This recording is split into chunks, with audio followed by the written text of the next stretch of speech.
아니 이걸 야구 선수들이 은근히 많이 봐요, 이 채널을. 여러분 보고 있으면 한번 나오세요. 보기만 하지 말고 나오세요 좀.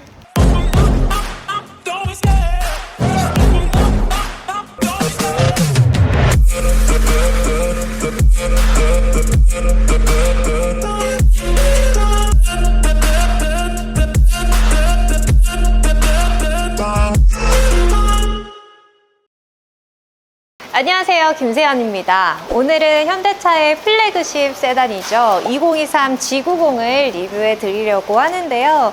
사실 G90은 현대차에서 생산하는 가장 비싼 차량인 만큼 현대차가 가지고 있는 기술과 철학이 모두 담긴 차량이라고 할 수가 있겠습니다.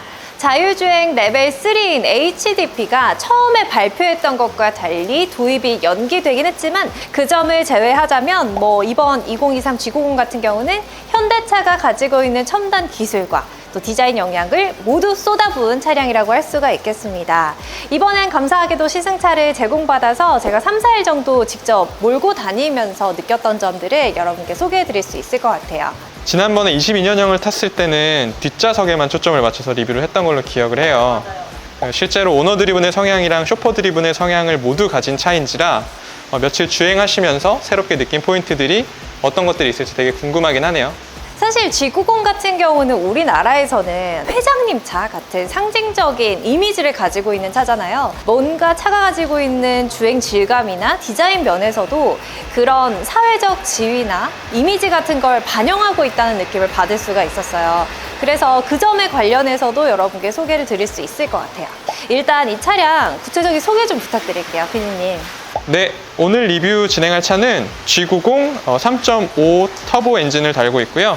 이번에 48 마일드 하이브리드가 장착된 차량입니다. 프리스티지 컬렉션에 21인치 휠이 적용되어서 총 차량 가격은 1억 3,400만 원입니다. 네, 좀 높은 등급에 해당하는 차량인 것 같은데 사실 G90이 시작가는 9,445만 원이라고 하지만 G90이 가지고 있는 어떤 프리미엄을 누리기 위해서 파워트레인 영향을 추가하고 또 안에 내부 디자인도 추가하다 보면 결국에는 1억 1,000에서 2천 정도가 시작가가 아닐까 하는 생각이 드는데요.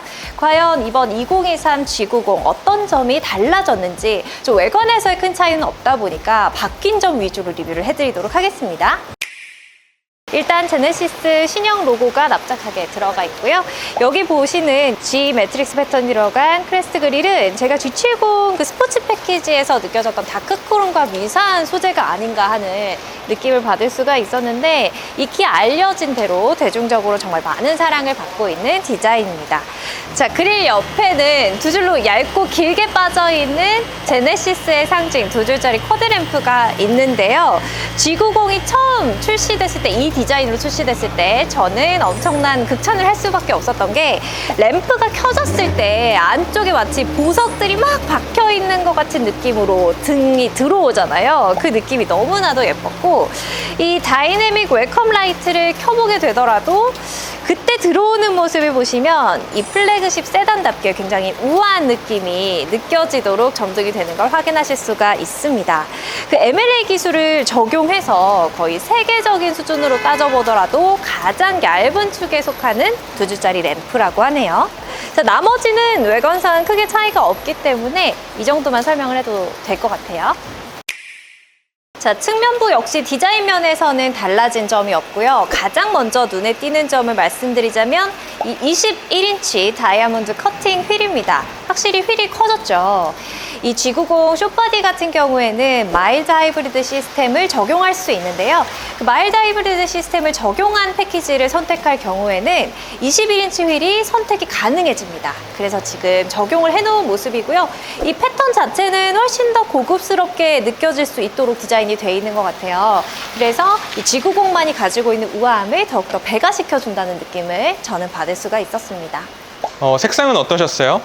G90이나 S클래스 같은 플래그십 대형 세단은 어두운 톤이 좀 더 먼저 떠오르는 것 같은데 이번에 흰색이었잖아요. 맞아요. 지난번에 리뷰를 해드렸던 22년식 G90 같은 경우도 까만색이었었는데 이번에는 이 우유니 화이트 색상으로 차량을 받았었거든요. 이 차량을 타면서 느꼈던 점은 확실히 그런 G90이 가지고 있는 중후한 느낌을 훨씬 더 라이트하게, 영하게 좀 덜어주지 않았나라는 느낌을 받을 수가 있었고 뭔가 여자 같하게 좀 더 어울린다는 느낌도 받을 수가 있었고요. 근데 또 한 가지 들었던 생각은 제네시스 같은 경우는 요즘 매트 컬러를 굉장히 예쁘게 출시를 하고 있잖아요. 그래서 그 베르니에 화이트 색상, 무광 백색으로 나온 그 차량의 느낌은 어떨지 좀 실제로 보고 싶다는 생각이 들기도 했습니다. 네, 저도 화이트가 더 예쁜 것 같아요. 카프리 블루나 한라산 그린 같은 색상도 있는데 그런 경우는 이제 감가가 엄청 빠르다고 하네요. 그쵸. 아무래도 좀 튀는 색상은 중고가가 많이 떨어지다 보니까 근데 이렇게 흰색으로 된 차량 같은 경우는 반짝반짝 빛나는 램프가 더 잘 어울린다는 느낌이 들어서 저는 화이트 색상을 추천을 드리고 싶네요. 자, 보셨어요? 제가 이번에 G90을 타면서 가장 만족했던 기능 중에 하나인데요. 이렇게 키를 가지고 차에 다시 타려고 접근을 했을 때 자동으로 이 사이드 미러도 열리고 문 손잡이도 밖으로 나와서 바로 탑승을 할 수 있게끔 도와준다는 점입니다. 뭔가 탑승을 할 때 시간을 줄여주고 훨씬 더 편리하게끔 만들어주고요. 그리고 또 하나의 기능을 설명을 드리면 이 G90 같은 경우는 문을 여는 게 버튼식이에요. 안에서 버튼식으로 열리고 하다 보니까 문이 가볍게 이렇게 닫히지가 않아요. 이렇게 닫는 게 너무 무겁다 할 때는 여기 있는 이 버튼을 터치해주면 문이 닫힙니다. 그러면 굉장히 힘을 들이지 않고 간편하게, 이런 점은 저는 너무 마음에 들었어서 꼭 한번 짚어드리고 싶었습니다. 구독, 좋아요. 네, 타자마자 뭔가 이 고급스러움과 관련해서는 더 이상 설명할 필요가 없는 G90의 내부입니다. 이렇게 어두운 그레이빛으로 되어 있는 시트 색상도 너무 예쁘고요. 이 색상에 어울리게끔 다른 디자인적 요소도 배치를 함으로써 전체적으로 조화로운 느낌을 잘 완성해 뒀습니다. 이 차량 같은 경우는 프레스티지 패키지가 적용이 되어 있는 차량이에요. 그래서 여기 보시면 아예 터널 구간이 막혀 있는 4인용 VIP 시트가 적용이 되어 있고요. 앞에는 2개의 듀얼 모니터가 설치되어 있습니다. 이 모니터가 설치되어 있다는 건 굉장히 좋지만 이 모니터의 각도가 별도로 조정이 되지 않는다는 점은 어떤 분들에게는 단점으로 다가올 수도 있을 것 같아요. 일단 기본적인 버튼들에 대해서 설명을 해드리자면 아시는 분들도 계시겠지만 G90 같은 경우는 이렇게 2열이든 1열이든 도어 트림에 붙어있는 버튼만으로도 이 시트의 웬만한 것들을 다 조작할 수가 있게끔 설정이 되어 있습니다. 그리고 마사지 버튼도 바깥으로 나와 있어서 간편한 버튼만으로 강도도 3단계까지 마사지를 바로 켜고 끌 수가 있습니다. 자, G90 2열에서 가장 먼저 소개를 드려야 될 기능이 아닌가 싶은데 바로 이 레스트 버튼입니다. 이 레스트 버튼을 누르게 되면 여기 앉아있는 사람이 가장 편안한 자세로 휴식을 취할 수 있게끔 시트를 만들어 주는데요. 일단 리클라인도 기본적으로 해주고 앞좌석 시트를 앞쪽으로 밀어줌으로써 앞에 여유 공간을 확보해 줍니다. 자, 그리고 제가 한 가지 좀 단점이라면 단점으로 느꼈던 점은 바로 이거예요. 이 앞좌석에서 풋레스트 시트가 내려오거든요. 근데 이게 먼저 내려오고 그리고 제 종아리 밑을 받치고 있는 이 시트 부분이 올라오는데 그래서 가만히 있다가는 다리가 여기에 낄 수밖에 없어요.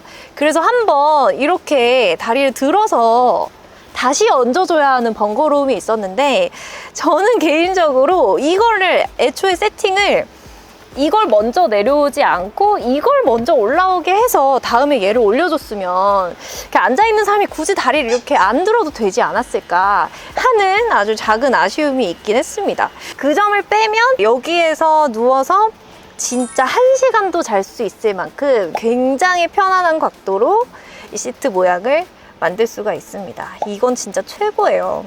여기 수납 공간들도 확인을 해보겠습니다. 이 공간을 열면 여기에 USB-C 타입 충전구 2개가 들어있고요. 여기 C거트기 있고 여기 무선 충전 패드도 있고 이렇게 덮은 채로 여기를 꽂게 되면 움직일 염려 없이 사용을 하실 수가 있겠죠. 자, 그리고 기본적으로 뭐 이쪽 콘솔 박스를 럭셔리하게 꾸며놨다는 거는 뭐 제네시스다운 디자인이 아닌가라는 생각이 듭니다. 이 안쪽에서 터치식으로 조작이 다 가능하게 돼 있고요. 웬만한 뭐 온도나 시트 설정을 여기에서 다 하실 수가 있습니다. 이게 기본적으로 들어가 있는 이 헤드레스트의 이 쿠션도 굉장히 만족도가 높습니다. 너무 편안했어요. 지고 너무 좋은 차인 것 같아요. 제 차가 아니라는 게 문제죠. 이제는 1열을 소개해 드릴게요. 이 차량 같은 경우는 프레스티지 패키지가 적용이 되어 있기 때문에 제가 좋아하는 시그니처 디자인 셀렉션은 그 안에 포함되어 있는 옵션으로 들어가 있습니다. 그래서 타자마자 1열에서도 굉장히 고급스럽고 우아한 느낌을 받으실 수가 있는데 일단 이 스티어링 휠부터도 저는 너무 마음에 들었어요. 일단 이 신형 로고, 납작한 로고도 너무 예쁘고, 그리고 이쪽 버튼들이 터치식이 아니라 이렇게 버튼으로 돼 있는 건 좋은데, 한 가지 궁금했던 건 제 벤츠에 있는 이 터치식 버튼이 똑같이 여기에도 적용이 돼 있더라고요. 저는 개인적으로 이렇게 넘겨서 터치를 하는 거에 있어서 약간 인식이 잘 안 될 때가 있거나 오류가 날 때 좀 별로라는 생각을 했었거든요. 근데 이 버튼이 신형에 들어가 있는 건 조금 의문스러운 느낌이었습니다. 자, 그리고 또 한 가지 제 눈에 띄었던 점은 바로 여기 도어 트림에 있는 이쪽 부분 장식이에요. 여기가 이렇게 살짝 들어가게끔 돼 있는 모양은 너무 예쁜데, 다만 저는 이 패턴에 대해서 조금 물음표가 있었어요. 약간 이게 예쁜가? 물론 고급스러운 느낌이긴 해요. 좀 뜬금없지 않나? 라는 생각을 했습니다. 차라리 좀 뻔할지언정 우드거나 아니면 더 다크한 패턴이 좀 덜한 장식이었으면 어떨까? 라는 생각을 혼자 해봤고요. 자, 그리고 여기 이 버튼은 이렇게 누르면 문을 열어주는 버튼입니다. 문콕이나 이런 벽에 부딪힐 위험이 있기 때문에 문을 확 열어주진 않고 이 정도 각도로 문을 열어주는데 고급스러움은 확실히 있죠. 자독이라는 점이기 때문에. 자, 그리고 이쪽 수납 공간도 볼게요. 여기는 생각보다 깊거나 넓지 않고요. 한 이 정도 수납 공간이 마련이 돼 있습니다. 여기 보시면 제가 카플레이를 이용하려고 케이블을 꽂아 놓은 게 보이실 거예요. 근데 저 같은 경우는 이것도 조금 불만족스러웠던 게, 여기에 꽂게 되면 이렇게 꽂고 닫으면 뭔가 선을 구기는 듯한, 이렇게 찝어서 닫을 수밖에 없는 이런 뭔가 찝찝한 느낌으로 사용을 해야 된다는 점이 저는 좀 마음에 안 들었습니다. 그렇다고 해서 이게 무선으로 카플레이가 되는 것도 아니고요. 만족스러웠던 건 통풍 시트와 열선 시트가 바깥으로 버튼형으로 나와 있었다는 점입니다. 그리고 G80, GV70 이런 것도 이런 다이얼식 기어 노브가 들어가 있는데, G90은 유독 더 반짝이게끔 차등을 뒀어요. 그래서 이거를 드라이브 모드, 후진 모드 놓을 때도 뭔가 기분이 좋아지는, 살짝 들어오는 햅틱 반응도 저는 뭔가 할 때마다 좀 재밌게 느껴져서 재밌게 주행을 했던 것 같아요. 화면 같은 경우는 12.3인치, 12.3인치로 디지털 계기판과 디스플레이가 들어가 있고요. 자, 그리고 공조 버튼을 보시면 공기청정, 핸들 열선 이런 버튼 옆에 향수같이 생긴 버튼이 있어요. 이게 방향제 버튼인데요. 방향제 강도를 3단계로 조절을 하실 수가 있고, 우와, 진짜 향이 난다. 아우디 A6 리뷰할 때도 이런 방향제 기능이 있었거든요. 근데 그 당시에는 향이 진짜 은은하게 나서 이걸 맡을랑 말랑 하는 느낌이었다면, 이건 진짜 방향제가 나오는구나 하는 느낌으로 꽤나 강력한 방향제가 작동이 되네요. 와, 문 닫았고 출발하니까 엄청 조용하다, 그쵸? 차 진짜 너무 좋아요. 저는 사람들이 통틀어서 무슨 차가 제일 좋냐 하면 저는 G90인 것 같거든요. 제 기분 탓일 수도 있는데, 지난번 22년식 G90보다 이번 23년식 G90이 훨씬 더 승차감이 뛰어난 느낌이거든요. 기분 탓일까요? 아니면 그 마일드 하이브리드 시스템이라는 걸 제가 드디어 느끼게 된 걸까요? 페이스리프트가 되거나 한 게 아닌데도 저는 훨씬 더 괜찮다는 느낌을 계속 느꼈어요, 타는 내내. G90이 물론 1억 3천, 이 차량 가격이 절대 저렴한 가격이 아니지만 이거보다 더 비싼 가격대의 차도 저는 타봤단 말이죠. 근데 그렇게 비교를 했을 때 지금 여기에서 구현해내는 승차감은 오히려 뭔가 가성비라는 말이 나올 수도 있을 정도로 훌륭한 게 아닌가라는 생각을 했었어요. 심지어 나가는 것도 시원하게 나가요. 막 스포티한 짱짱한 느낌은 아니지만 굉장히 부드럽고 매끄럽게. 그리고 이렇게 깜빡이를 켜면 나오는 후측방 모니터. 오늘같이 비 오는 날 진짜 꼭 필요한 기능이 아닌가 싶습니다. G90은 꼭 탈 거예요. 돈을 벌어서 성공해서 꼭. 뭐 큰 차 안 불편하냐고 하는데 주차할 때 조금 더 신경 써야 된다? 그거 말고는 저는 나머지는 다 좋았어서. 기본적으로 뭐 승차감에 영향을 주는 요소들은 참 많겠지만 프리뷰 전자제어 서스펜션도 한 몫을 하는 것 같아요. 미리 그 노면을 스캐닝해서 그 상황에 맞게끔 서스펜션 강도를 조절해주는 기능. 근데 묘하게 뭔가 주행 질감에서도 G90 겉에서 보여지는 디자인처럼 우아한 느낌이 주행 질감에도 진짜 녹아있다는 생각, 그런 생각도 진짜 많이 했어요. 그래서 이거 2차 시승할 때 대리운전 불렀을 때가 제일 좋았어요. 남이 몰아주는 G90을 2열에서 탔을 때. 술 안 마시고 부르신 거 아니에요? 제가 진짜 술을 안 마시거든요. 근데 진짜 좋긴 해요. 레스트 모드 놓고 뒤에서 하면 최고예요, 최고. 뭔가 차가 크고 안정적이어서 그런지 몰라도 제 차는 차선 변경할 때도 쏠리는 느낌이 있을 때가 있거든요. 근데 이 차는 차선 바꿀 때도 그런 느낌도 없고, 뭐 당연하겠죠. 가격 차이가 뭐 2배 넘게 나니까. 아, 뭔가 드디어 총평을 할 시간이 왔는데 너무 서운해요. 이제 총평하고 나면 이 차 보내줘야 되잖아요. 이 차는 겉으로 봤을 때도 너무 예쁘고 안에 인테리어도 너무 예쁘고 거주성도 뛰어나고 승차감도 뛰어나고 진짜 완벽한 차예요. 사실 비싸니까 이 정도 좋겠지라는 생각 하시겠지만 그 가격이 하나도 아깝지 않을 만큼 정말 기능과 디자인에서 충실한 차가 아닌가라는 생각을 했습니다. 한 가지 단점이 있다면 내 차가 아니라는 점이겠죠? 여러분 구독 좀 많이 해주세요. 아무튼 이 G90과 함께 했던 경험 너무나도 행복했던 시간들이었습니다. 열심히 돈 벌어서 꼭 사야겠어요. 흰색으로요. 여러분 다음에 또 좋은 차로 만나요.